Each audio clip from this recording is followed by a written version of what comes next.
गीता अध्ययन के इस सेशन में आप सभी का स्वागत, जहां हम हर रोज एकत्रित होते हैं गीता को जानने के लिए, गीता से मित्रता करने के लिए और भगवान कृष्ण को अपना सारथी बनाने के लिए, ताकि वो हर समय हमारे साथ रहे और हमें हर परिस्थिति में संभाल कर रखें। राणा सर हमें 15वां अध्याय पढ़ा रहे हैं और आज बारी है 15वें अध्याय के 17वें श्लोक की। सर को प्रणाम और निवेदन कि आज की चर्चा की शुरुआत करें। सभी को बहुत बहुत प्रणाम।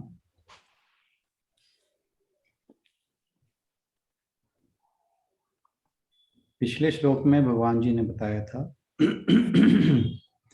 कि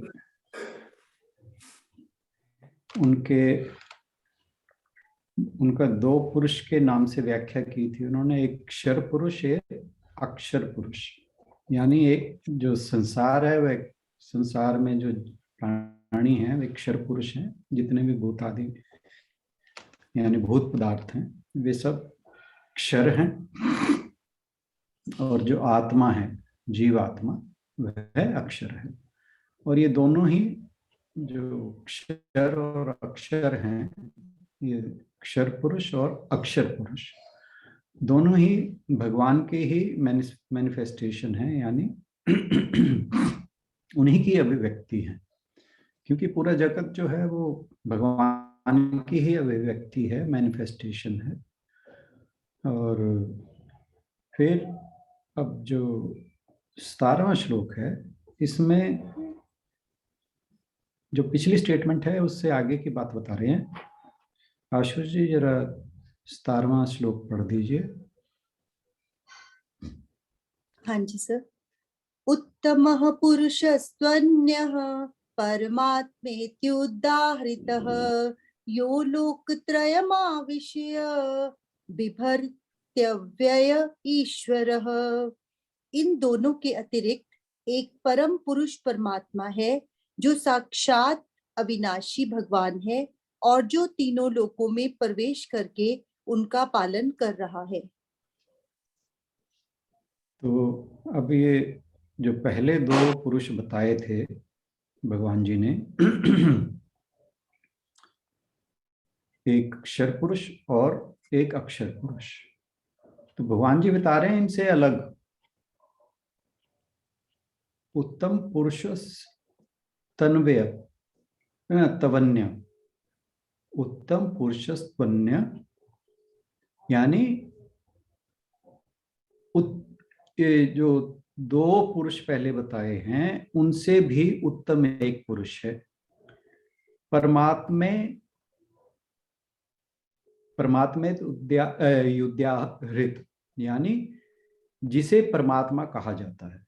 यानी जो पहले जो बताए हैं भगवान जी ने दो पुरुष, यानी क्षर पुरुष और अक्षर पुरुष, वे दोनों भगवान की ही मैनिफेस्टेशन है, अभिव्यक्ति हैं, परंतु भगवान जी बता रहे हैं कि वो इनसे भी परे है और वह एक उत्तम पुरुष है जिसे परमात्मा कहा जाता है। अब हम अगर ये सोचें, हालांकि पहले श्लोक में ही बता दिया गया था कि इस संसार के मूल में क्या है, क्योंकि भगवान जी ने संसार को एक ऊर्ध्व मूल का वृक्ष बताया था, यानी अश्वत्थ वृक्ष जिसकी जड़ें ऊपर और नीचे शाखाएं हैं, और वहां बताया था कि जो ईश्वर है वो उसके मूल में है। तो अगर प्रश्न हमारा ये है कि संसार के मूल में क्या है, और दूसरी बात ये है कि संसार की जितनी भी उपाधियां दी गई हैं किसी भी चीज को या ईश्वर के रूप को, अगर उन सबसे इतर या उन सबसे अलग जो परमात्मा का शुद्ध रूप है वो क्या है, सबसे यानी शुद्धतम अवस्था क्या है। फिर तीसरी बात ये कि हमारी शुद्धतम अवस्था क्या है, हमारे जो एग्जिस्टेंस है, हमारा अस्तित्व है, उसकी शुद्धतम अवस्था क्या है। हालांकि हम इन प्रश्नों के उत्तर अब तक जान चुके हैं, परंतु फिर भी बार बार इनको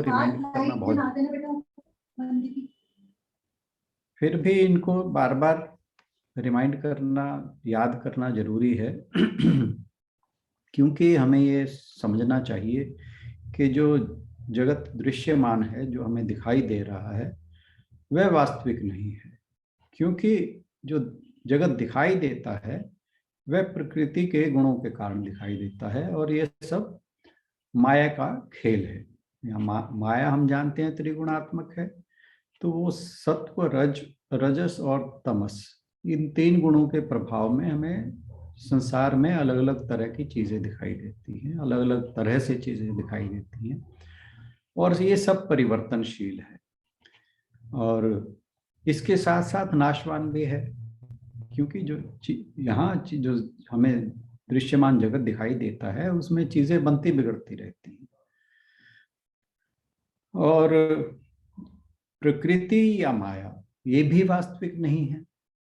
क्योंकि हालांकि माया सदा जगत के साथ रहती है, जब तक जगत का अस्तित्व रहता है माया का भी अस्तित्व रहता है। उस हिसाब से ऐसा लगता है कि माया अविनाशी है, परंतु माया जो है हम जानते हैं कि वो भगवान का ही एक, उन्होंने उसकी मैनिफेस्टेशन की हुई है, जिसके कारण ये जगत हमें दृश्यमान दिखाई देता है। जगत का जो खेल चलता है वो माया के कारण ही चलता है, और ये माया भगवान की ही रची हुई है।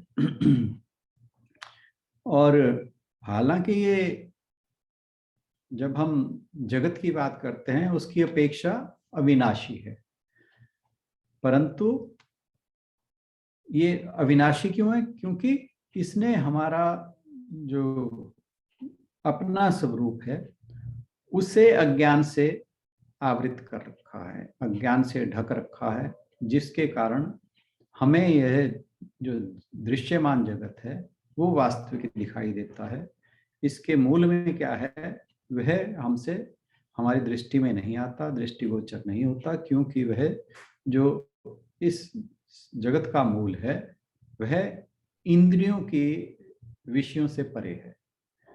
तो इसलिए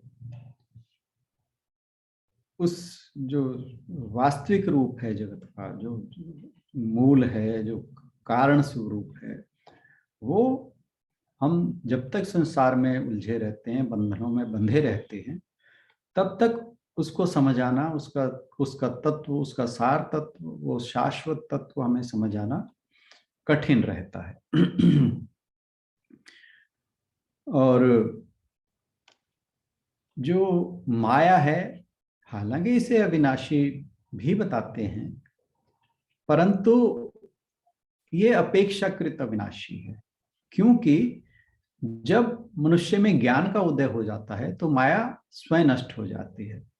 तो इसका मतलब है कि माया जब तक अज्ञान है तभी तक उसकी एग्जिस्टेंस है, उसका अस्तित्व है। जैसे ही मनुष्य में ज्ञान प्रकट होता है, ज्ञान का उद्भव होता है, वैसे ही माया जो है वो लुप्त हो जाती है, खत्म हो जाती है। और जो भगवान जी यहाँ बता रहे हैं कि मैं क्षर, मतलब जो क्षर पुरुष और अक्षर पुरुष है उससे परे भी एक उत्तम पुरुष है जिसे परमात्मा कहा गया है, वो बात ऐसे है कि जैसे एक व्यक्ति है, उसे अलग अलग उपाधियां मिल जाती हैं। अलग अलग उपाधियां, जैसे एक पुत्र है उसके लिए वो पिता है, स्त्री के लिए वो पत्नी है, पति है, और किसी अपने अगर किसी कार्यालय में कर रहा है काम, वो वहां पे वो किसी का बॉस भी हो सकता है, किसी का सबॉर्डिनेट भी हो सकता है। यानी ये सारी तरह की उसकी उपाधियां हैं। ऐसे ही अगर हम इन उपाधियों को दूर करें तो पीछे सिर्फ एक व्यक्ति बच जाता है। ऐसे ही जो ईश्वर हैं वो बता रहे हैं, भगवान जी बता रहे हैं कि ईश्वर जो हैं वो जो एक क्षर पुरुष और अक्षर पुरुष नाम की उपाधियां हैं, इनसे परे जो उत्तम पुरुष है वह परमात्मा है, उसे परमात्मा के नाम से जाना जाता है।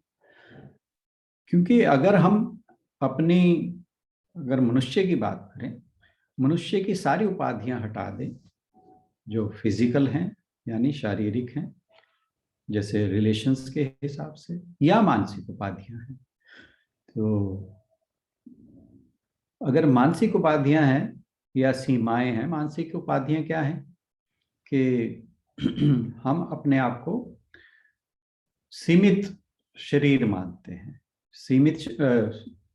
सीमित आत्मा कहिए, जीवात्मा, जो शरीर के द्वारा मतलब जीवात्मा है जिसे शरीर ने सीमित कर रखा है और माया के आवरण के कारण वह ढका हुआ है। अज्ञान, उसका जो वास्तविक रूप है वो पता नहीं लगता। तो ये उसकी सीमा है और उपाधि है। तो अगर जो शारीरिक और मानसिक उपाधियां, ये दोनों ही उपाधियां वास्तविक नहीं है, अगर इन उपाधियों को हटा दिया जाए तो हमारे सामने जो शाश्वत तत्व है, जो आत्मा है, जो मनुष्य के अंदर वास करती है, जो चेतना है, जिसकी वजह से ये मन, इंद्रियां और शरीर आदि क्रियाशील होते हैं, तो फिर वो हमारा सबसे शुद्ध रूप है। वो जो जिसको हम मैं कहते हैं, मैं वैसे तो हम ईगो जो या अहंकार जो हमारे अंदर का रहता है, जो कहते हैं कि मैंने ये किया, मैंने वो किया, ये हमारा अहंकार या ईगो है। परंतु जो वास्तविक तत्व है मैं, यानी मेरी आत्मा या मेरा शाश्वत सत्य, वह अगर ये सारी उपाधियां हटा दी जाएं तो फिर वह शाश्वत सत्य प्रकट हो जाता है। तो इसी तरह जो हमें जगत दिखाई देता है वह क्षर पुरुष के रूप में भगवान जी ने पिछले श्लोक में कहा था, और जो क्षर का जानने वाला है उसे, यानी क्षर का ज्ञाता, उसे अक्षर पुरुष के बारे में बताया था। और भगवान जी कहते हैं कि वे इन दोनों से भिन्न हैं। जो ईश्वर है वह क्षर पुरुष और अक्षर पुरुष, इन दोनों से भिन्न है। और फिर आगे बताया कि ये जो परमात्मा है या अव्यय शरीर या ना अव्यय ईश्वर यहाँ कहा गया है कि ये तीनों लोकों में प्रवेश करके उसका धारण पोषण करता है। अब ये तीन लोक कौन से हैं? तीन लोक में कुछ शास्त्र तो ये जो गायत्री मंत्र में तीन वर्ड आते हैं ना, ओम भूर भुवः स्वः। भूर जो है एक्चुअली है भूह। र जब वो कंटिन्यूटी के लिए हम संस्कृत में कोई यूज करते हैं तो वो भूर भुवः बन जाता है। तो यानी तीन शब्द हैं, भू, भुवः और स्वः। तो ये तीनों, भू जो है वो उसके लिए पृथ्वी के लिए कहा गया है, और जो भुवः है वो अंतरिक्ष के लिए कहा गया है। और ये तीन लोक हैं, तीनों लोक, भूलोक, भुवः अंतरिक्ष लोक और स्वः स्वर्गलोक। और कुछ शास्त्र ये भी कहते हैं कि जो हमारी तीन अवस्थाएं हैं, जागृत अवस्था, स्वप्नावस्था और सुषुप्ति अवस्था, ये भी तीनों लोक, मतलब तीनों लोकों का जिक्र या तो ये भू भुवः स्वः के रूप में होता है, या ये तीनों अवस्थाएं जो मनुष्य की रहती हैं जीवन के अंदर, जागृत, स्वप्न और सुषुप्ति अवस्था, तो उनका भी उल्लेख होता है। तो यहाँ कृष्ण जी बता रहे हैं कि ईश्वर इन तीनों में, इन सभी लोकों में प्रवेश करता है, उनको धारण करता है और उनका पालन पोषण करता है। फिर एक चीज और यहाँ पर देखने वाली है कि भगवान इन तीनों लोकों में, यानी कहें कि सब जीवों, सब प्राणियों, सब जड़ चेतन पदार्थों का भरण पोषण करता है और बिना भेदभाव के करता है। किसी के लिए भी उसके मन में भेदभाव नहीं है। आप ये देखिए कि उसके बनाए जो सूर्य, चंद्र, वायु, अग्नि, ये जितने भी तत्व हैं, ये सबको समान रूप से, जैसे सूर्य है समान रूप से प्रकाश देता है बिना किसी भेदभाव के, चंद्रमा जो शीतलता प्रदान करता है सभी तरह के पदार्थों को, प्राणियों को, और इसी प्रकार अग्नि सबको ऊष्मा प्रदान करती है, वायु सबको प्राणवायु देती है या वायु देती है। तो जितने भी जगत के ईश्वर द्वारा रचे हुए पदार्थ हैं, वो सबके लिए पृथ्वी जो है अन्न देती है बिना किसी भेदभाव के। तो इन सब के थ्रू ईश्वर जो है वो सभी का भरण पोषण करते हैं और बिना किसी भेदभाव के करते हैं। उनकी नज़र में चाहे कोई पापी हो, चाहे कोई निष्पाप व्यक्ति हो, चाहे चोर हो कोई, चाहे साधु हो, चाहे उनका भक्त हो चाहे ना हो, चाहे कोई आस्तिक है या नास्तिक है, मतलब बिना किसी भेदभाव के वो सबका भरण पोषण करते हैं। और दूसरी बात, जितने भी प्राणी हैं आत्मा के रूप में वे सबके साथ रहते हैं, वहां भी कोई भेदभाव नहीं है, क्योंकि जो भी जितने भी प्राणी हैं उनके जो मन बुद्धि या शरीर हैं वो उसी आत्म तत्व के, ईश्वर तत्व के कारण ही चेतनता पाते हैं, तो वो उनके साथ ही लगे रहते हैं। और वे सभी के जो भी, हालांकि एक जगह ये भी आया था कि मैं किसी के कर्मों का फल नहीं देता, ये सब प्रकृति के द्वारा ही दिया जाता है, परंतु प्रकृति भी जो है वो भगवान की ही रची हुई है।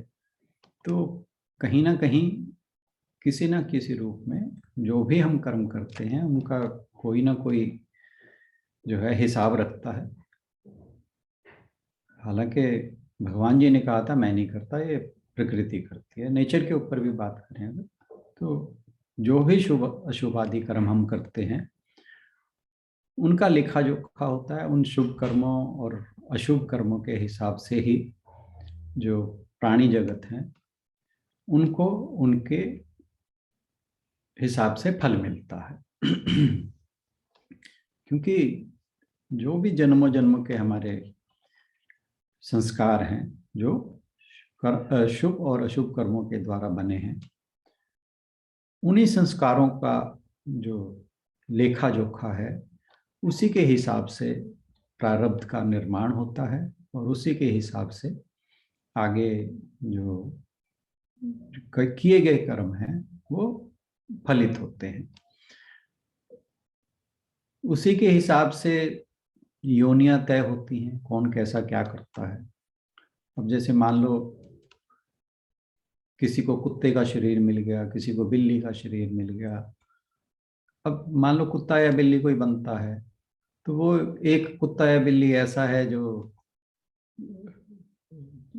सड़कों पर गलियों में घूमता है, एक किसी अमीर के घर में रहता है, तो वो सब कर्मों का हिसाब है।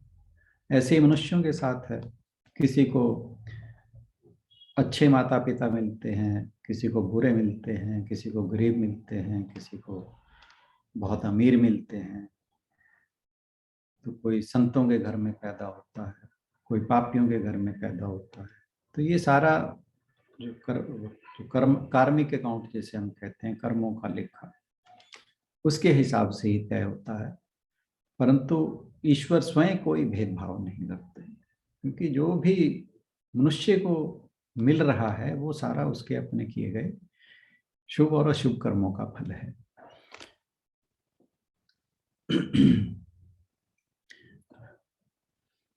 और जो हम ये बात कर रहे थे उत्तम पुरुष की, कि वो उपाधियों से परे है, क्षर और अक्षर पुरुष की उपाधियों से परे है, जिसे उत्तम पुरुष भगवान ने कहा है और वो परमात्मा कहा है, जिसे परमात्मा के नाम से जाना जाता है।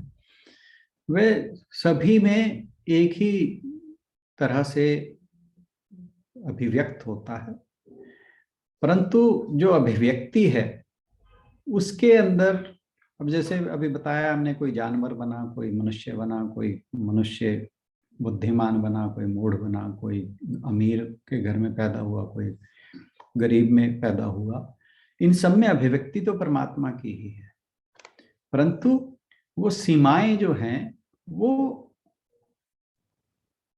उनके कर्मों के हिसाब से बनती हैं। वो अभिव्यक्ति सीमित जब होती है वो उनके अपने उसमें यानी प्रकृति के तत्व जुड़ जाते हैं। वो जो प्रकृति के माया के गुण हैं सत्व रज तम, वो जुड़ जाते हैं, क्योंकि वो सूक्ष्म शरीर के साथ जब वो इंटरेक्ट करते हैं तब अलग अलग तरह की संभावनाएं पैदा होती हैं।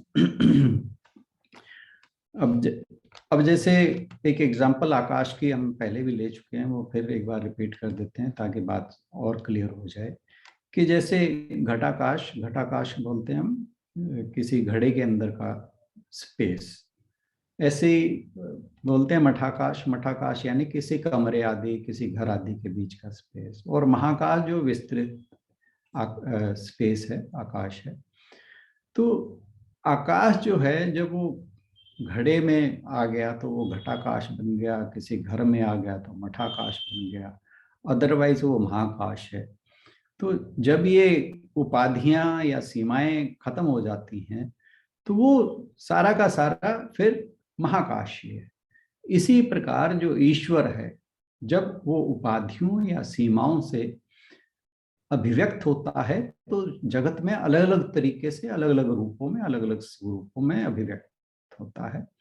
परंतु वो जब सारी सृष्टि जो है वो खत्म होती है तो वो उसी में वापस समा जाता है, सारा संसार जो है। तो वो क्योंकि वो सारी की सारी परमात्मा की ही अभिव्यक्ति थी। तो भगवान जी बता रहे हैं कि ये जो क्षर और अक्षर पुरुष हैं वो इससे भी परे है, यानी ये दोनों भी उसी की अभिव्यक्ति थी, जैसे आकाश की महाकाश की अभिव्यक्ति घटाकाश या महाकाश में होती है। तो जब सारी उपाधियां हटा दी जाती हैं, सीमाएं हटा दी जाती हैं, तो जो शाश्वत तत्व बचता है वह परमात्मा ही है। अब अगले श्लोक में भगवान जी बताते हैं कि ये जो उत्तम पुरुष बताया है वो वास्तव में क्या है। इसके लिए फिर अगले श्लोक के लिए तो समय नहीं, हालांकि मैं आज सोच के आया था कि नेक्स्ट सर श्लोक भी कर आज लेंगे। आज आज सूत जी ने नहीं आना ना, तो आप चाहें तो ले सकते हैं।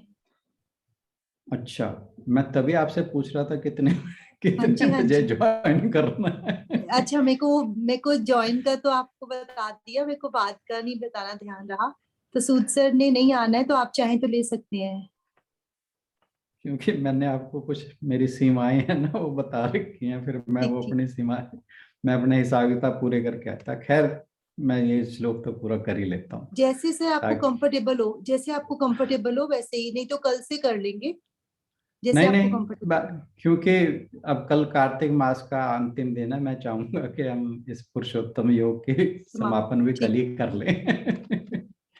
सोच तो मैं यही रहा था, पर अगर मेरे को सही टाइम से सही बात पता होती, मैंने इसलिए क्वेश्चन किया था। अब वो मेरे को कल मैंने सुना तो था, पर जब आपने कहा कि मुझे लगा शायद सूजी आज ज्वाइन फिर कर रहे हैं, शायद उनके अभी जो उन्होंने ऑफ लेना था अभी टाइम नहीं आया होगा, मुझे शायद कोई गलतफहमी रही होगी। Any how let us continue. चलिए आप फिर 18वां श्लोक पढ़िए। हाँ जी सर। यस्माक्षरमतीतोह मक्षरादपि चोत्तमः अतोऽस्मि लोके वेदे च प्रथितः पुरुषोत्तमः। चूंकि मैं क्षर तथा अक्षर दोनों के परे हूँ और चूंकि मैं सर्वश्रेष्ठ हूँ, अतएव मैं इस जगत में तथा वेदों में परम पुरुष के रूप में विख्यात हूँ। अब जो मैं पिछले श्लोक में बता रहा था उत्तम पुरुष की बात आई थी जो, तो भगवान जी बता रहे हैं कि ये उत्तम पुरुष जो है इसे वेदों और लोक में यानी लोगों में पुरुषोत्तम के नाम से जाना जाता है।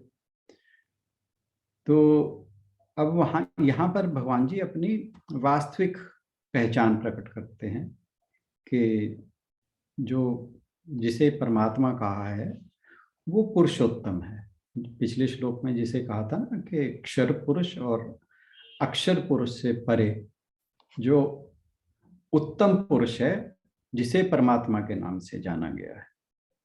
तो यहाँ उसको और क्वालिफाई कर दिया उन्होंने और मॉडिफाई कर दिया और साफ तरीके से बता दिया कि उसे वेदों में पुरुषोत्तम कहा गया। पुरुषोत्तम भगवान जी को, जो वेद हैं, वेदों में पुरुषोत्तम भगवान जी को कहा गया है। तो अब ये पुरुषोत्तम या उत्तम पुरुष वही है कि जो बिना किसी सीमा के शाश्वत सार है, जो शुद्ध ब्रह्म है, जिसे हम ब्रह्म की बात करते हैं, वह पुरुषोत्तम ही है। और यह कि जो पुरुषोत्तम है वो सबसे ऊंची अवस्था है, उससे ऊपर कुछ नहीं है। बाकी जितनी भी अभिव्यक्तियां हैं वो भगवान जी की तरह तरह की अभिव्यक्तियां हैं, चाहे माया है, चाहे संसार है, जगत है, चाहे प्राणी हैं, वे सारे उन्हीं की अभिव्यक्तियां हैं, परंतु वे उपाधियों और सीमाओं से घिरी हैं, जो पिछले श्लोक में बताया था। और यहाँ बता रहे हैं कि ये जो पुरुषोत्तम है ये सबसे परे है और अविनाशी है, और इसकी जो प्रकृति है वो माया के नाम से जानी जाती है, जो दृश्यमान जगत का भ्रम पैदा करती है। और जो प्रकृति है वो संसार का कारण है, जिसे हम, जब हमने कारण शरीर की बात की थी तब मैंने बात की थी कि प्रकृति ही कारण शरीर है। वही जो मनुष्य जन्म लेता है और सूक्ष्म शरीर और स्थूल शरीर धारण करता है, उसका कारण प्रकृति है। प्रकृति के तीनों तत्व, तीनों गुण जो हैं, जब वो इंटरेक्ट करते हैं जीवात्मा के साथ, तब यह शरीर नाम की उपाधि बनती है या सीमा बनती है। और यानी प्रकृति जो है वो कारण है, ये प्रकृति भगवान जी की ही उत्पन्न की हुई है, और जो संसार है वो उस प्रकृति का प्रभाव है, जो हम कॉज एंड इफेक्ट के नाम से जानते हैं। और फिर दूसरी बात ये कि कोई भी कॉज जो है वो अपने इफेक्ट से बेटर होता है।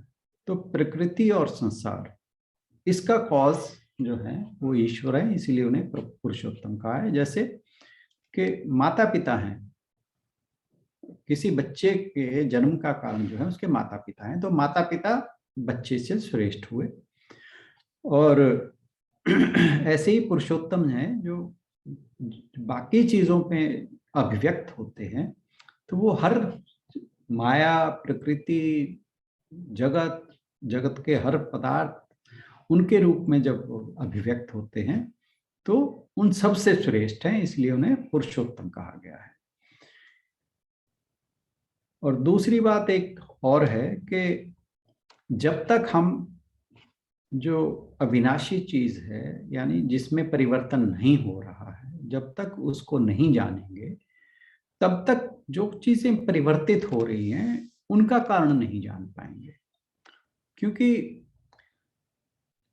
जब भी कोई चेंज हो रहा है, उस चेंज को नोट करने के लिए कोई ऐसी चीज चाहिए जो उस चेंज से ज्यादा कांस्टेंट है।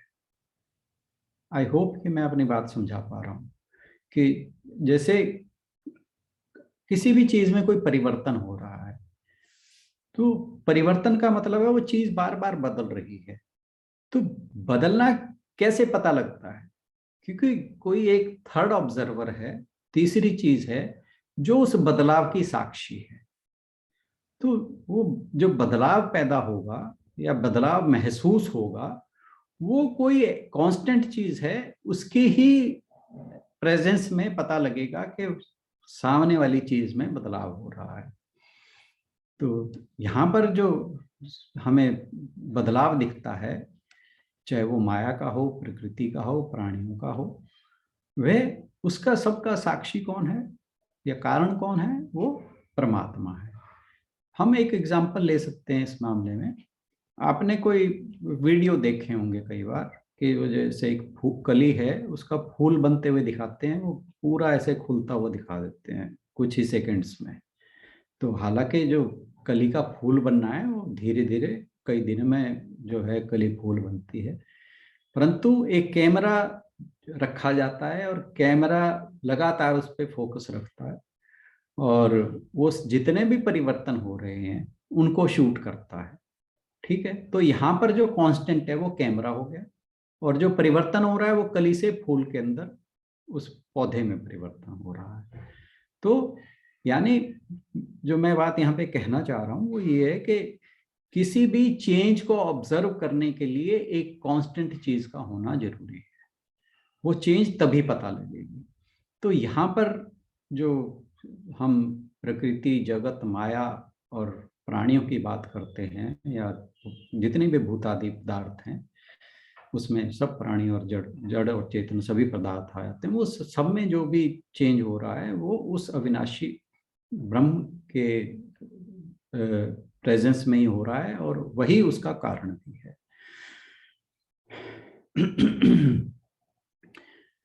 अब वेदांत जो कहता है वो कहता है कि कारण दो प्रकार के होते हैं। एक तो भौतिक कारण, वह पदार्थ जो प्रभाव डालता है। यहाँ पे एग्जाम्पल जो वेदांत में ली जाती है वो है उसकी घट की, यानी घड़े की, कि एक घड़ा जो है वो मिट्टी उसका कारण है, उसके कारण से मिट्टी को जब हम शेप देते हैं, मिट्टी अपनी एक पर्टिकुलर शेप लेती है तो वो घड़े के रूप में हमें प्रतीत होती है। तो यहाँ पर कॉज जो हो गया, कॉज हुआ जो, वो मिट्टी हुई, इफेक्ट हुआ घड़ा। ठीक है, तो कारण मिट्टी, प्रभाव घड़ा, तो ये भौतिक कारण हुआ। तो वेदांत में कहा गया कि एक और कारण है, उसे कहा गया है निमित्त कारण। अब यहाँ पे मिट्टी अपने आप घड़े में नहीं बनती, मिट्टी से जो घड़ा है वो अपने आप परिवर्तन नहीं होता, बीच में एक निमित्त कारण है, वो है कुम्हार। कुम्हार उस मिट्टी को शेप देता है और मिट्टी से फिर वो घड़ा बनाता है। तो यहाँ पर जो कारण है, भौतिक कारण, वो मिट्टी हो गई और निमित्त कारण जो है वो कुम्हार हो गया। लेकिन जो अद्वैत मत है उसमें जो ईश्वर है, जो पुरुषोत्तम है, जो अविनाशी तत्व है, उसे भौतिक और निमित्त दोनों कारण उन्हें बताया गया है कि वही भौतिक है, भौतिक कारण है। वो मिट्टी भी स्वयं ही है और कुम्हार भी स्वयं ही है। उन्हीं से ही जो प्रकृति है उन्हीं से ही वो पैदा होती है और वही उसको तरह तरह के स्वरूप और रूप देते हैं। मुंडक उपनिषद में जो पुरुषोत्तम की तुलना की गई है वो उस मकड़ी से की गई है जो अपना जाला खुद ही बुनती है और फिर उसी जाले को अपने अंदर वापस खींच लेती है। तो भगवान जी यहाँ पे कहते हैं कि क्षर और अक्षर, इससे अतीत होने के लिए, क्योंकि ये दोनों जो पुरुषोत्तम कहा गया है या उत्तम पुरुष कहा गया था पिछले श्लोक में, वो इन दोनों से परे है, इन दोनों से अतीत है। तो कहते हैं कि इसी कारण, क्योंकि वो क्षर और अक्षर से परे है, इसी कारण वेदों में और जो लोक है, लोकों में उन्हें पुरुषोत्तम के नाम से प्रसिद्ध है, पुरुषोत्तम होने से के नाम से कहा गया है। और पुरुषोत्तम का मतलब है यहाँ पे कि केवल भगवान ही पूर्ण है, बाकी जगत में और कुछ भी पूर्ण नहीं है, इसीलिए उन्हें पुरुषोत्तम कहा गया है।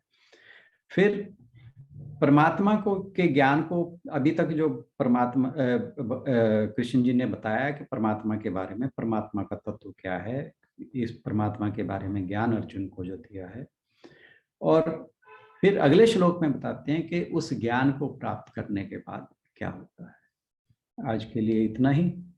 कुछ और अगर चर्चा करना चाहें तो एवरीबडी इज मोस्ट वेलकम। मेरी तरफ से इतना ही, धन्यवाद। कल अंजू बहन आज मेरे ख्याल है नहीं, उन्होंने हालांकि फिर बाद में क्लैरिफाई किया था कि मुझे समझ आ गया कि जो उन्होंने शंका जाहिर की थी। बैठी है अंजू जी? मैं हूँ। अच्छा उससे पहले संगीता जी कुछ कहना, हाँ संगीता जी भी कुछ कहना चाह रहे थे। हाँ जरूर। हाँ, नमस्कार सर और सबको नमस्कार। मेरी क्लास होती है ग्रैंडसन के साथ, इसलिए मैं पहले पूछने लेती जैसे थोड़े हैवी थे ये श्लोक। हाँ मुझे सभी को ही लगे होंगे, मुझे तो ज्यादा लगे मतलब समझ आने में। मैंने इसको थोड़ा इस जैसे क्षर, और जैसे सर हम ये कहते हैं कि जो क्षर तो माना नाशवान है ना, जो मतलब भौतिक चीजें हैं जो कांस्टेंट चेंज हो रही हैं, और जो बनेगा, अगर बनना जुड़ा है तो उसका फिर बिगड़ना भी जुड़ा ही है उसके साथ। मतलब जीवन जुड़ा है तो फिर मृत्यु जुड़ी है, और जीवन से मृत्यु तक का जो सफर है वही ग्रोथ है, फिर उसके बाद वही डिजेनरेशन है, शायद इसको ऐसे ले लेना चाहिए। और जो अक्षर है वो मतलब जो अविनाशी है, जो वही हुआ ना। तो बिल्कुल अविनाशी तो बिल्कुल। परमात्मा का अंश हुआ। मतलब जीव जो है वो मतलब आत्मा जिसको कहेंगे, जीवात्मा जिसको कहेंगे ना, तो वही अक्षर को अक्षर बोलेंगे। और अक्षर तो हम बिल्कुल ब्रह्म को भी बोलते हैं। तो मतलब हाँ कहने का ये हुआ, मतलब ये जो जीवात्मा और ब्रह्म, ये दोनों अविनाशी हैं। बिल्कुल। तो फिर मतलब परमात्मा का ही अंश है। परमात्मा जैसे एक चीज के टुकड़े कर दिए जाए तो वो सारे टुकड़े हैं तो एक ही समग्रता का से ही निकले हुए हैं, फिर वो कम कैसे हैं? मैंने मतलब बताया तो अभी कि उसमें उपाधि जुड़ जाती है, सीमा आ गई। वो शरीर के द्वारा और सूक्ष्म शरीर के द्वारा सीमित हो जाते हैं। मैंने ये भी मतलब ये बताया कि हम अंश वर्ड यूज करते हैं, हालांकि ये अंश वर्ड ठीक नहीं है। और मैंने जो इसके एग्जांपल ली थी समझाने के लिए, वो ली थी कि जैसे सूर्य को किसी पात्र में हम देखें और उसका जल हिलाएं तो ऐसा लगता है कि सूर्य हिलता हुआ प्रतीत होता है। जी और अगर उस जल को फेंक दें, हटा दें, तो सूर्य तो अपनी जगह कायम है। तो ऐसे ही जो ईश्वर है वो कायदे में तो पूर्ण ही है। वो विकार, जब उसमें विकार नहीं हो रहा, हम कहते हैं विकार रहित है और अविनाशी है, तो उसके टुकड़े कैसे हो सकते हैं? तो अभिव्यक्त तो पूर्णता ही होता है। परंतु जब जीव के रूप में वो अभिव्यक्त होता है तो उसकी सूक्ष्म शरीर और जो जड़ शरीर है, जो हमारा स्थूल शरीर है, उसके कारण वो सीमित हो जाता है, और माया के कारण, वो अज्ञान के कारण उसकी अभिव्यक्ति पूर्ण रूप से नहीं हो पाती। मतलब इसको हम ऐसे कहेंगे कि जो जीवात्मा है वो जब संसार के साथ अपने संबंध को देखता है तो फिर वो उत्तम से नीचे आ गया, मतलब। बिल्कुल बिल्कुल, और वो जब सीमा में उपाधि लग गई उसके साथ। और जब वही ये जी बिल्कुल बिल्कुल बिल्कुल बिल्कुल वही एकदम जीवात्मा जब ज्ञान हो जाने के करके परमात्मा की ओर उन्मुख होता है, फिर वो उससे अभिन्न हो जाता है, मतलब ये कहेंगे। अभिन्न हो जाता, बिल्कुल एग्जैक्टली। और फिर वो ये जो परमात्मा ही हो। वो परमात्मा ही है। ये जो मकड़ी के जाले वाली बात कही है, उससे वो जी इसीलिए कही थी मैंने, उससे एकदम क्लियर हो जाती है बात कि वो अपना जाला खुद ही बुन देते हैं, मकड़ी जो है, और उसे अपने में ही खींच लेती है। जब वो जाले के रूप में प्रकट हो रहा है तो फिर मकड़ी और जाला अलग अलग दिखता है। जब वो अपने में खींच लिया, फिर मकड़ी एक ही है। जी मुंडक मैं उपनिषद कल में इसीलिए ये बात को बहुत अच्छे से क्लैरिफाई की। आई वाज नॉट देयर एक टू सिर्फ, गेट। हाँ जी,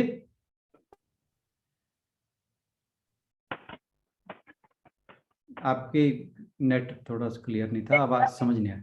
कल मैं अटेंड नहीं किया था मैंने। ओह हो हाँ हाँ, ठीक ठीक ठीक। जी तो जी। मुझे अभी ये हाँ बात, आपकी बात सुनते हुए यही समझ में आया कि जो वैसे तो जीव जो है वो परमात्मा का अंश है, जिसको हम अक्षर कह रहे हैं यहाँ पे। बिल्कुल अक्षर बिल्कुल। मतलब आत्मा को, और जीवात्मा को अक्षर कह रहे हैं हम यहाँ पे। आत्मा। और जब वो संसार से जुड़ता है, जैसे आपने उपाधि वर्ड यूज हाँ किया, तो फिर वो अपने स्तर से नीचे आ गया, अपने लेवल से नीचे आ गया। और जब वो ऊपर उठता है कि असली अपने स्रोत की ओर जाता है, परमात्मा का अंश है, उसको एहसास होता है और वो उधर बढ़ता है, फिर वो परमात्मा में मिल गया। फिर वो मतलब उसमें परमात्मा दो में। तो है, मतलब नीचे हाँ, आने का भी। पिछले पिछले पिछले श्लोक में जो बात थी वो यही थी कि ईश्वर ही, हाँ हाँ, कि ईश्वर ही क्षर के रूप में, क्षर जी पुरुष और अक्षर पुरुष, उन दोनों के रूप में वही व्यक्त हो रहा है।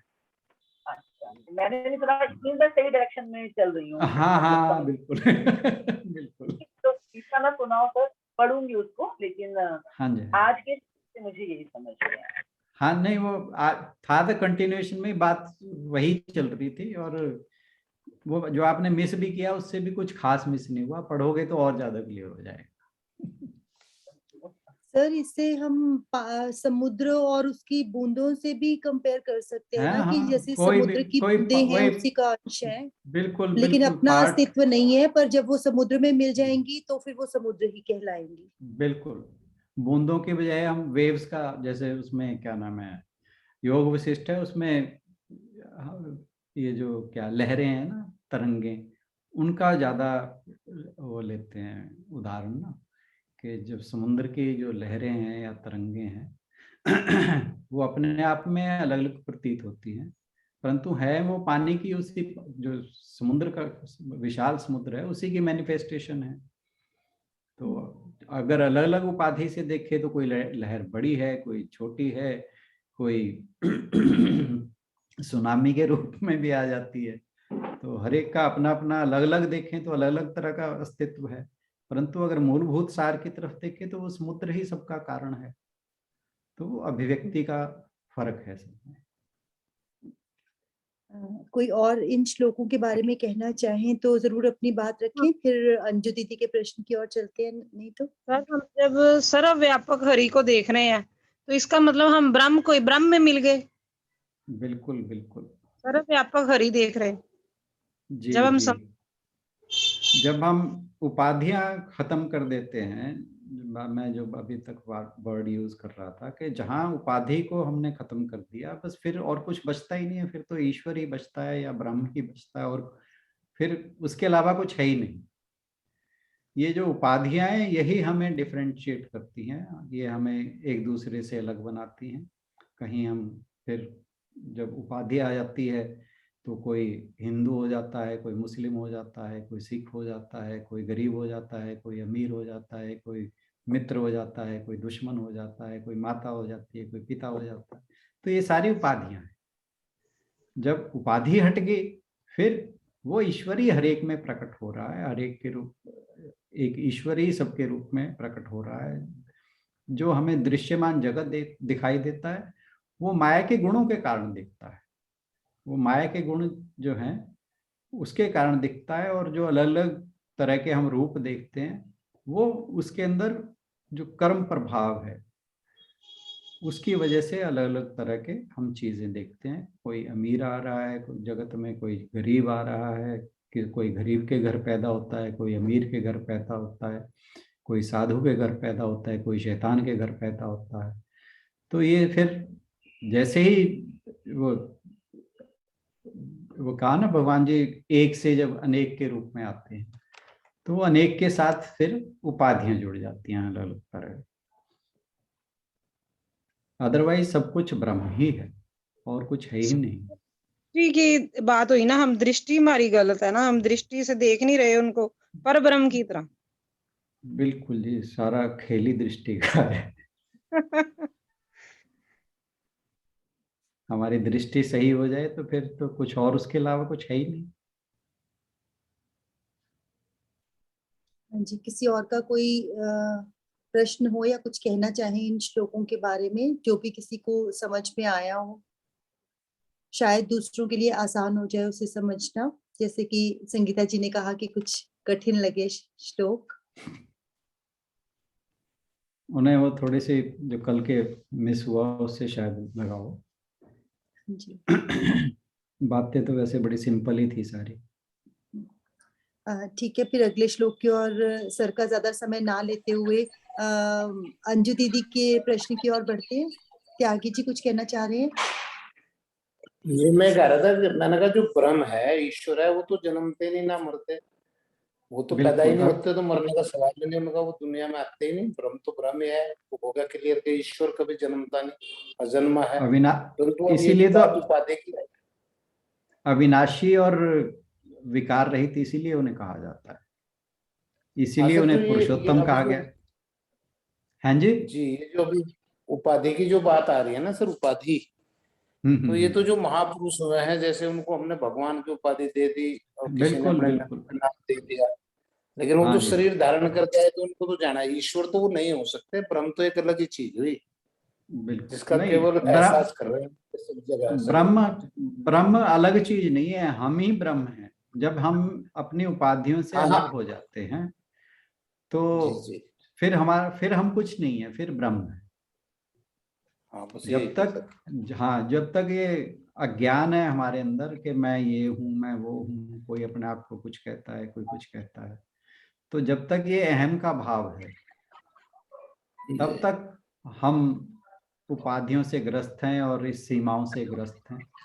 जहाँ, तभी तो कहते हैं जब ज्ञान का उद्भव होता है, जो मनुष्य में ज्ञान जागता है, तो जो जीवन मुक्त कहा है, जीवन मुक्त का मतलब यही है कि वो उपाधियों से परे चला जाता है और वो ईश्वर तुल्य हो जाता है। हम वर्ड ईश्वर तुल्य जो वर्ड यूज करते हैं वो इसका मतलब यही है, ब्रह्म थैंक तुल्य, यू। ईश्वर तुल्य। सर अगर आपके पास आप थोड़ा सा बिजी हैं तो कल भी ले सकते हैं। कल से फिर रूटीन आपका वाला ही रहेगा ना, फिर कल से जो टाइम आपको ठीक लगे उस टाइम से कंटिन्यू कर लेंगे, नहीं क्योंकि नहीं, अभी शशि दीदी भी नहीं आएंगे। आप थोड़े अच्छा, दिन शशि हाँ, दीदी नहीं आ पाएंगे तो आपने ही लेना है सेशन, तो तो आपको जो टाइम सूट करता हो। तो फिर मैं थोड़ा सा लेट कर लीजिए, 10-1 मिनट लेट कर लीजिए। ठीक है, 5:50 या कर। हाँ, या फिर ये है कि थोड़ा सा अर्ली फिर खत्म कर लें। जैसे आपको ठीक लगे सर, आप मैसेज कर दीजिए करेगा, आपके अकॉर्डिंगली हम सेटिंग कर लेंगे। बाकी जो जैसे अध्यक्ष। जैसे सबको सुविधा हो, जैसे कई हाँ बार जी, जल्दी आने में मैं देख रहा हूँ काफी दिन से, अब थोड़ा मौसम बदल गया है तो लोग ज्वाइन करने में थोड़ा सा लेट ही करते हैं। तो फिर 5:50 वाला ठीक रहेगा, 5:50 टू 5:50, 6:30। हाँ जी, 6:30 फाइव या जब फिफ्टी तक टू आप सिक्स चाहें। थर्टी ठीक। हाँ जी, हाँ जी, वो ज़्यादा ठीक रहेगा। ठीक है, अगर चाहें तो सर आप अब 10 या 15 मिनट का मेडिटेशन वाला जो आप चाह रहे थे उसकी शुरुआत हम कर सकते हैं। जैसे अभी हमारे पास फ्री टाइम रहेगा थोड़ा सा, जब तक दीदी ज्वाइन। हाँ और हाँ हाँ दीदी हाँ, शायद नहीं, अभी दीदी भी 1 महीना ज्वाइन नहीं कर पाएंगे क्योंकि उनके बच्चे आए हैं। तो मैं भी यही सोच रहा था कि हम अब मेडिटेशन भी इसमें पार्ट में इंक्लूड कर चलते हैं। लेते हाँ हैं। जी। और कल हमें ये भी देखना है कि उससे बात क्या करना है। ठीक है।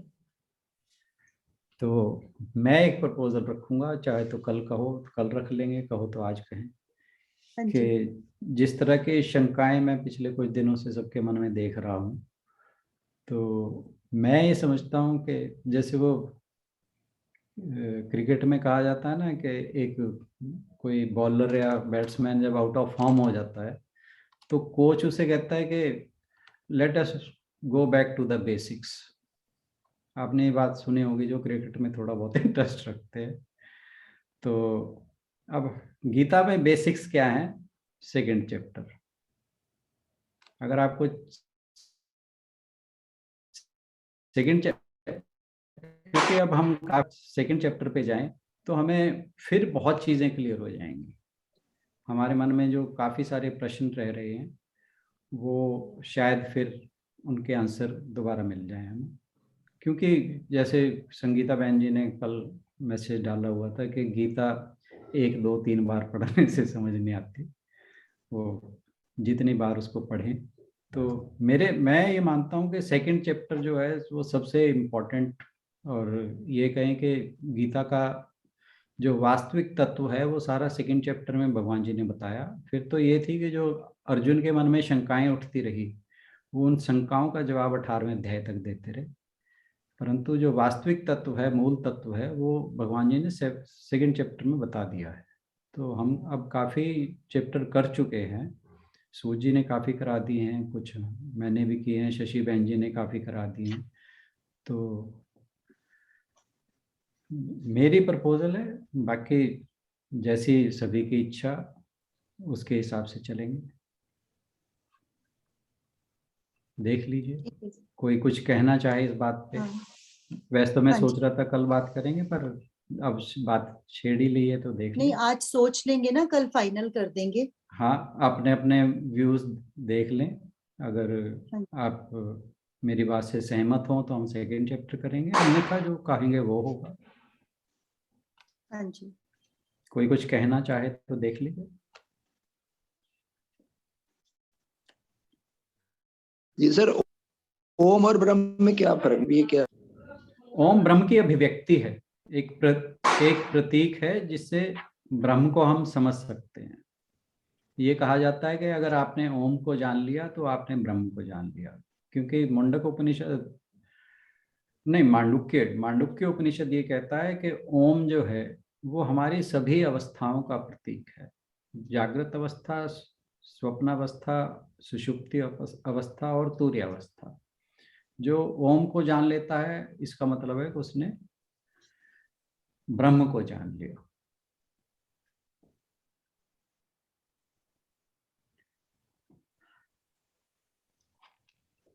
सर शायद जल्दी वाला टाइम ज्यादा सही रहेगा, क्योंकि कई लोग हैं जिनको बाद में जाना भी पड़ता है, ऐसा भी देखा है मैंने। देख लो। हाँ जी, हाँ जी। अभी है, Means मैं वही कह रहा हूँ कि आप सभी। आपके पास ऑप्शन, आप जल्दी कितने बजे कर पाएंगे? मैं जल्दी तो यही जो आज का टाइम है, जैसे 5:40, इससे ज्यादा जल्दी करना तो ठीक नहीं है। हाँ जी। और लेट 6 o'clock तक कर सकते हैं, जैसे जैसे वट सबकी एवर इच्छा होगी। सूट्स यू सर, जो आपको सूट करे, क्योंकि हमें तो नहीं इसके अलावा नहीं नहीं दूसरे नहीं, मैं प्रैक्टिस मेरे को करनी है, तो हम आगे कर लेंगे। मैं दोनों में कंफर्टेबल हूँ, बट ये कि it should be well defined. मुझे पता होना चाहिए कैसे करना है। तो मैंने जैसे आपको बता रखा है, मुझे कुछ चीज़ें हैं जो मेरी सीमाएं हैं, हेल्थ रिलेटेड इश्यूज हैं, उनके लिए मुझे कुछ करना पड़ता है। तो या तो मैं पहले कर सकता हूँ या फिर बाद में करता हूँ। तो आप अगर पहले कर लेंगे तो बेटर रहेगा वैसे, क्योंकि आप फ्री होके आएंगे ना। नहीं, मुझे कोई दिक्कत नहीं है, मुझे कोई इशू नहीं है। ठीक। हाँ, ठीक। अगर फिर 550 देख लीजिए, क्योंकि मैं हाँ ठीक। एक चीज़ और भी देख रहा हूँ कि ज्वाइन करते करते सभी लोग थोड़ा सा 5-7 मिनट लग ही जाते हैं। तो 540 की बजाय एक्चुअल प्रेजेंस जो वो 550 के आसपास ही रिफ्लेक्ट होती है। ठीक तो है। 550 will be a good time. और फिर हम उसको एक्सटेंड, हम चाहे 630 कर लें, 40 कर लें। उसमें ठीक है हम सर। देखेंगे कि बीच में मेडिटेशन भी ले लेंगे लास्ट के 15-20 मिनट में ना। ठीक है तो सर, 550 इज हाँ ओके, क्योंकि हमारा जो एक सुनने का हम आपस में अभ्यास करते हैं वो भी हो जाएगा। 550 तक एनफ टाइम मिल जाएगा ना हमें, तो दैट इज बेटर। ठीक है सर। सो कल से टाइमिंग्स रहेंगे 550 टू जब तक सर चाहेंगे। और कल प्रभु चीज इच्छा तक। कल इस चीज पे जरूर सोच के आइएगा कि सेकंड चैप्टर करना है या कोई और करना है। मेरी रिकमेंडेशन सेकंड चैप्टर है, टू बी वेरी फ्रैंक। बाकी आप जैसे, बाकी मुझे कोई ये नहीं है कि मैं फिक्सेटेड हूँ कि नहीं यही करना है। मैं ओपन माइंडेड हूँ, जैसे आप कहोगे वैसे चलेगा। परंतु क्योंकि मैं जो कुछ चीजें देख रहा हूँ काफी दिनों से, उसके हिसाब से मुझे लगा कि हमें सेकंड चैप्टर रिविजिट करना चाहिए। बाकी जैसे आप ठीक है कहेंगे, आप इस बारे में सर। सारे सेकंड अपना चैप्टर विचार में बना ना, के आइए। सेकंड चैप्टर में स्टार्टिंग में तो कई श्लोक ऐसे हैं जो हम ज्यादा भी ले सकते हैं इकट्ठे, मीन्स उनमें ज्यादा एक्सप्लेनेशन की जरूरत नहीं है। तो क्योंकि काफी ज्यादा श्लोक हैं तो कोशिश करेंगे अगर जहां आप ले पाए, अगर 2-3 इकट्ठे, तो ऐसे भी कर हाँ हाँ सकते हैं, हाँ हाँ, है ना? नहीं वो डिपेंड करता है। एक्चुअली बात वही है कि मेरी कभी भी आदत रशियन की नहीं रहती। हाँ जी। ठीक हमें है। जब तक किसी बात को अच्छे से समझ ना आ जाए, उस बात को बहुत गहराई से हम ना, क्योंकि हम गीता को कोई हमें पाठ नहीं करना है, हमें गीता को समझना है। क्योंकि पाठ करना तो हम बैठ के अगर पाठ करें तो 5-6 दिन में निपटा सकते हैं, पर वो उससे कोई मतलब मिलने वाला निकलने क्योंकि वाला नहीं है। 72 श्लोकाज है ना सेकंड चैप्टर हाँ के। कोई बात तो नहीं, मीन्स कोई बात नहीं। दीदी दीदी ज्वाइन करेंगे मेरे ख्याल से दिसंबर एंड तक, तो तब तक 1 मंथ में तो कंप्लीट नहीं कर पाएंगे। अगर ट्राई करें, अगर अगर हमें कर पाए तो। कंप्लीट की हम क्यों सोचते नहीं, हैं? नहीं मैं ये चाह रही थी क्योंकि उसके बाद हम सूत्र ये भी आ जाएंगे। तो वो 3-3 अगर चैप्टर इकट्ठे चलते हैं ना तो कुछ भी समझ में नहीं आ रहा। तो मैं चाह रही थी कि दीदी एक्चुअली ये करवा चुके हैं पहले, तो मैं ये हाँ चाहती हाँ हूँ कि हाँ उनके आने से पहले हम कवर कर ले, ताकि उसके बाद जो चले वो थोड़ा एक इकट्ठा हो जाएगा ना। कोशिश ऐसे करके देखेंगे, कोशिश क्योंकि अब करने हमें की। थोड़ा टाइम भी हमारे डिस्पोजल पे ज्यादा रहेगा। हाँ जी, हम कोशिश करेंगे कि हम एक ही जो श्लोक हो ना लें। सकेंगे, जो इजी होंगे, हाँ जो हाँ, इजी होंगे। जिस हाँ हिसाब जी, से हम, पर मेरा जो अपनी वो रहती है वो हमेशा ठीक है यही सर, रहती है कि हमें ठीक है, कि खत्म करने के लिए नहीं पढ़ना, हमें ठीक, हमें ठीक है उसकी सर। गहराई में जानने के लिए पढ़ना है। सर बिल्कुल ठीक है, मैंने हाफ किया हुआ है चैप्टर। जब मैंने ज्वाइन किया था मैंने नहीं पूरा सेकंड चैप्टर किया। नहीं, नहीं, काफी एक लोग चीज हैं और जिन्होंने भी है, नहीं। हाँ हाँ जी। एक चीज और भी है कि जो शशि बहन जी या सूद जी, उनका वो बताने का समझाने का ढंग अलग है, मैं कुछ और, मतलब हमें एक 3 पर्सपेक्टिव मिल हाँ, जाते हैं एक ही बात को पर्सपेक्टिव बिल्कुल समझने ठीक है के, तो सर। थोड़ा सा ब्रॉडर माइंडसेट बनता है हमारा किसी भी चीज को समझने का। क्योंकि कोई भी 2 व्यक्ति एक ही बात को एक तरीके से नहीं कहते हैं, हर कोई अपने अपने तरीके से कहता है। तो अच्छा है कि हमें अलग अलग पर्सपेक्टिव में बात को समझने को मिले।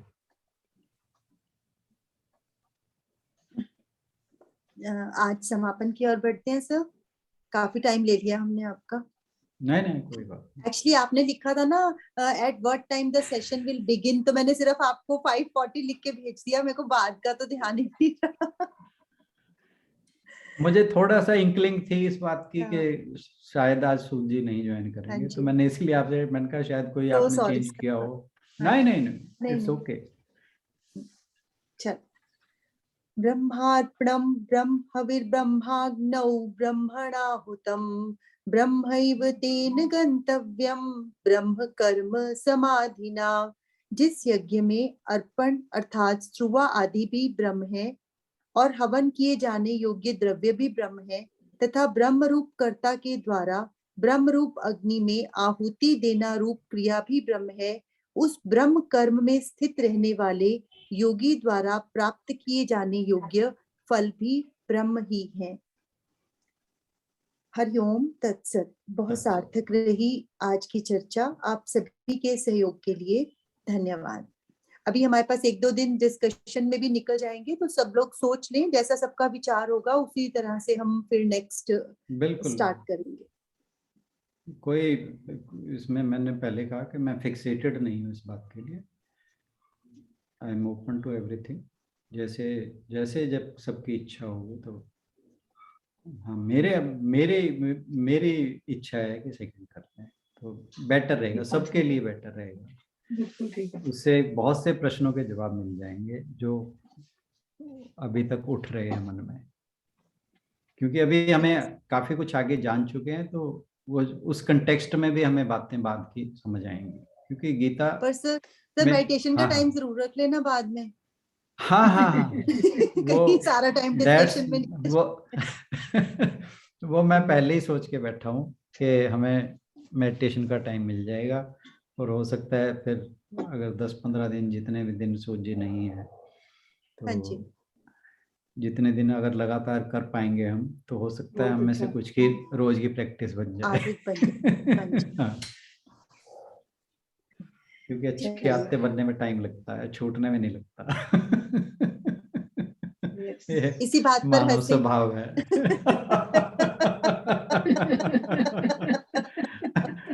अंजू बहन जी नहीं कुछ सुना रही, वो ज्यादा अच्छा हंसा लेती है। अंजू दीदी कहाँ हो?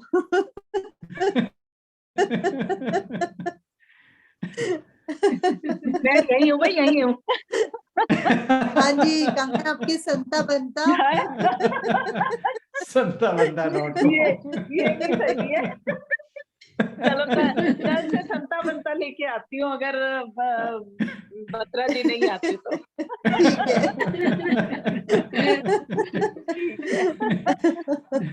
चलो आज हम इसी बात पे हंस लेते हैं।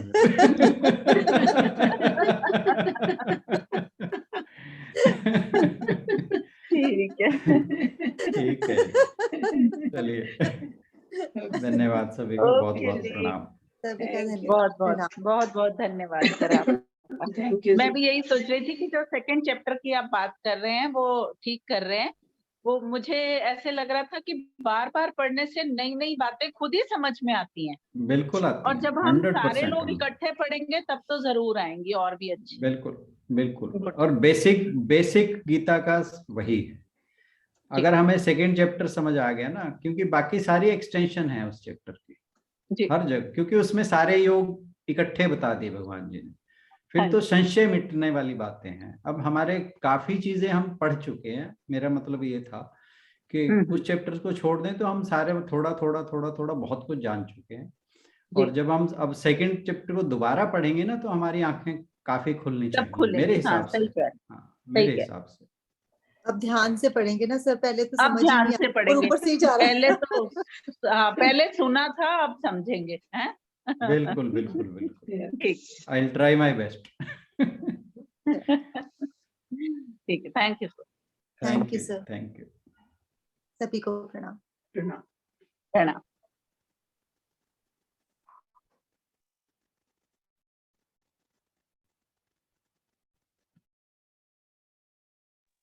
अरे आशु, आज सुबह मैंने बहुत कोशिश की, कल तो मैंने ज्वाइन कर लिया था, आज नहीं कर पाई मैं। किसमें? वो सुबह वाले सेशन में, 8:30 वाले में। आज जल्दी खत्म हो गया था। 8:30 बजे ही मैंने ऑन किया था, और हाँ उस जी, वक्त 8:30 तुम और वो थी मीनाक्षी, और मैंने ऑन किया, तुम और मीनाक्षी नजर आए और फिर चले गए। हाँ, बस डॉक्टर आज मीनाक्षी। ना एक्चुअली आज हम गंगा मैया गए हुए थे हरिद्वार, दीदी अच्छा। मैं, तो फिर वो फटाफट से करवा दिया था कि सिग्नल ना चला जाए, तो आज शॉर्ट था काफी सेशन ना। ओके, मतलब आज 8:30 से पहले हो गया था। हाँ जी, 8:30 मतलब कि 8:35 तक खत्म हो गया था मुझे लगता है आज। 31 पे तो यार मैंने 8:20 ज्वाइन कर लिया था। हाँ, बस उसके पहले ही मतलब 5-1 मिनट में ही आज हो गया था कंप्लीट ना। Okay okay okay. जल्दी जल्दी, तो कल ठीक है, दोबारा मैंने- लेंगे इसी श्लोक को, कल दोबारा लेंगे। ठीक है ठीक है। ठीक है। बस यही मेरे सुबह 7 बजे वाला तो होगा कल? हाँ जी, कल से तो चलेगा। ठीक है। आ जाओगे रात वापस? आ गए हम वापस। आ गए? अच्छा जी। हाँ पहुंच गए घर। बड़ी जल्दी आ गए। विजय जी हमें खींच के ले गए, खींच के वापस ले आए, बैठे हुए हैं। क्या पूरे बात है। 5 बजे निकले थे, पूरे 5 बजे वापस आ गए। हाँ, हाँ चलो, हाँ good है।